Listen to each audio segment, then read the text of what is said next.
If their intent was to go over there for a misdemeanor fist fight, which that's not even certain, because if you hear the testimony of April Trent, she just wanted to talk to the defendant about the acts. Second of all, it became very clear during the trial that the fist fight started when the defendant grabbed John Shively and threw him down.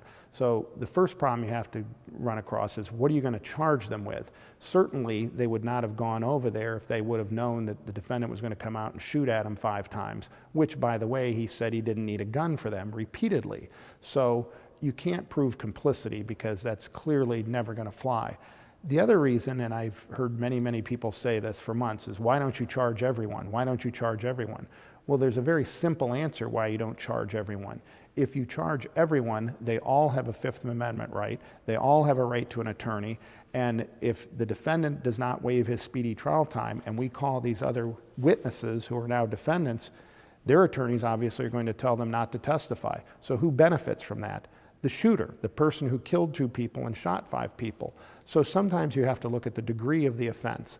It's a little bit as if I were a drug dealer and selling drugs, let's say marijuana, for $20, and I had $300 in my pocket, and the person I sold to said, well, I'm going to steal that money and shoot you in the shoulder. Well, would I charge the marijuana dealer with a misdemeanor or low-level felony drug sale when I've now got a guy who's used a gun to shoot me? It doesn't make any sense. And I think more importantly than any of that, or just as important, is Attorney Burnett brought this up in the first phase.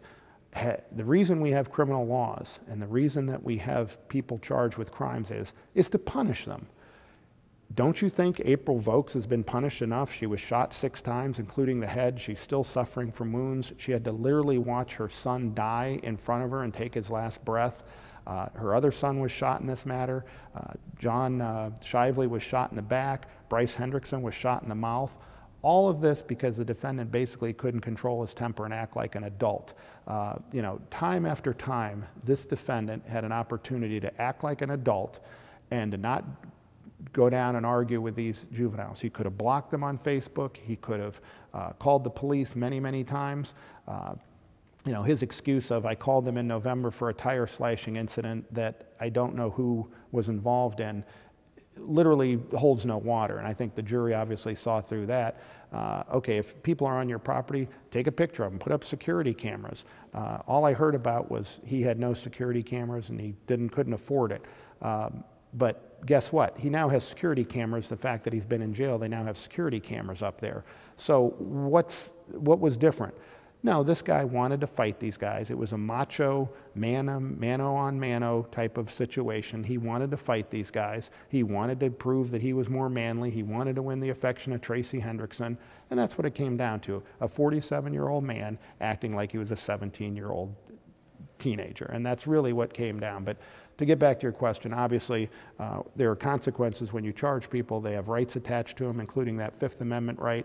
And I guarantee you, any defense lawyer who would represent April Vokes or John Shively or Bryce Hendrickson, if he were still alive, if we had not worked out a plea deal with them yet, and we called them to Nasser Hamad's trial, those attorneys would not have let them testify, because then it could be used against them in their trial. And that's the very simple answer and the very legal answer. And like I said, it's a matter of degrees.